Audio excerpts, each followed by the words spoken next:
So we have some questions directly related to the monologue today.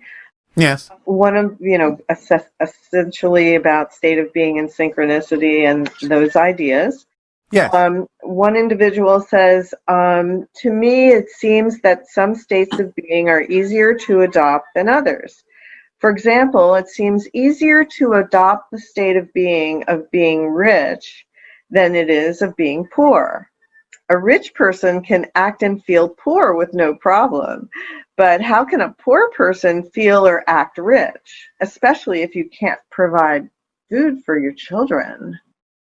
All right. Well, there are several assumptions in that question that are not necessarily accurate. First and foremost, remember that it always, and I mean always, comes down to what you believe to be true about yourself. So the idea of saying, even the saying, it's more difficult to believe you are rich than to believe you are poor, in a sense, the idea really is a fallacy, because it still comes down to what you believe you are capable of doing, of what it is you believe is real for you, based on how you think of yourself, what you believe to be true about yourself. Now, we understand that there are outer reflections and outer symbology saying, well, we don't have enough food. But again, remember, a lot of this comes from buying into certain ideas, certain systems that have been set up on your planet that make it seem like there might be a lack of things. But that's not really essentially true. It's only when you buy into those things that you find yourself in those situations, in those circumstances. So the idea also that is kind of false, I know what you mean by the question, but it's not really true, that it's easier for what you call a rich person to believe or act as if they're poor.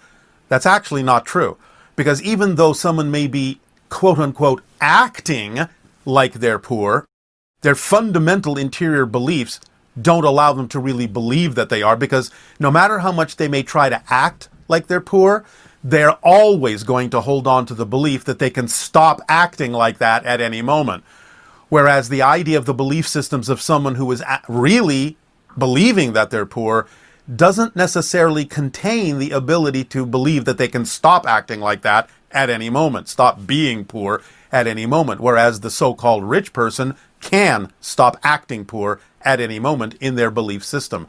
So that's the fundamental difference in those two belief systems, is one of them doesn't believe that they can stop experiencing that necessarily, while the other one does believe they can stop experiencing the concept of being poor at any time they wish. So they're never really truly believing that they're poor.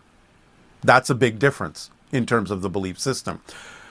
But also, the idea again of experiencing what you call poverty, still being based on the concept of something you believe to be true about yourself, also has the potential for positive and negative reasons, because sometimes people will choose to experience those things for a variety of positive reasons that can be a life lesson to them and help them make other kinds of choices eventually, and also perhaps even be a life lesson to other people around them who may see them as capable of actually extracting themselves from that experience, and prove to others that no matter how quote-unquote down you may seem to be, there is always the possibility of changing and shifting and extracting yourself from that experience.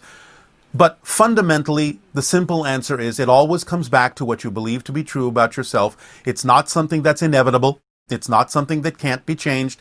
And the so-called difficulty that you may be experiencing in changing that only has to do with what you believe to be true about yourself.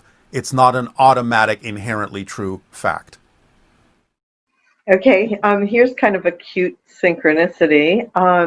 Last month, my cat Moonshadow swallowed my sewing needle with thread attached. In 2 to 3 days, it passed through his system, and Moonshadow was unscathed. Is there any relationship between this incident and the 2020 Eye of the Needle? Cats are so brilliant. As reflections of higher dimensional knowledge, higher dimensional awareness, because that is a perfect reflection of the understanding that you, in a sense, are not really going through the eye of the needle. The eye of the needle is going through you. Ooh. And if you remain in the state of being, similar to the idea of how a cat relaxes in its understanding and perception of other dimensional realities and sees more of reality than most of you do, you can allow that passage to happen and come out, as you say, unscathed. That was beautiful.